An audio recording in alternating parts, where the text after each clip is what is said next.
Voter তালিকা অধ্যাদেশ ২০২৫-এর খসড়া চূড়ান্ত অনুমোদন করেছে উপদেষ্টা পরিষদ। এর মাধ্যমে নির্বাচনী তফসিল ঘোষণার আগ পর্যন্ত ভোটার হওয়ার সুযোগ পাবেন যোগ্য নাগরিকরা। বৃহস্পতিবার উপদেষ্টা পরিষদে খসড়াটি অনুমোদন দেওয়া হয়। পরে রাজধানীর ফরেন সার্ভিস একাডেমিতে সংবাদ সম্মেলন করে বৈঠকের সিদ্ধান্ত জানান সিনিয়র সহকারী প্রেস সচিব ফয়েজ আহমদ। তিনি বলেন, ভোটার তালিকা সংশোধন অধ্যাদেশ ২০২৫-এর খসড়ায় উপদেষ্টা পরিষদ চূড়ান্ত নীতিগত অনুমোদন দিয়েছে। এতে করে বিদ্যমান যে ব্যবস্থা, তাতে বাংলাদেশের নাগরিকদের মধ্যে যেসব ব্যক্তি ভোটার হওয়ার উপযোগী, যারা শুধুমাত্র ওই বছরের ডিসেম্বরের মধ্যে বয়স 18 বছর হয়, পরের বছরের জানুয়ারিতে এসে সেই হালনাগাদ হয়, সেই তালিকায় অন্তর্ভুক্ত হয়। প্রতি বছর ২রা জানুয়ারি এই খসড়া তালিকা নির্বাচন কমিশন প্রকাশ করে এবং ২রা মার্চ চূড়ান্ত তালিকা প্রকাশ করে।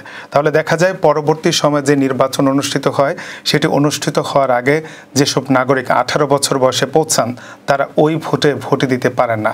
তারা এ তালিকা থেকে বাদ পড়ে যান। তাদেরকে পরবর্তী নির্বাচনের জন্য আবার অপেক্ষা করতে হয়।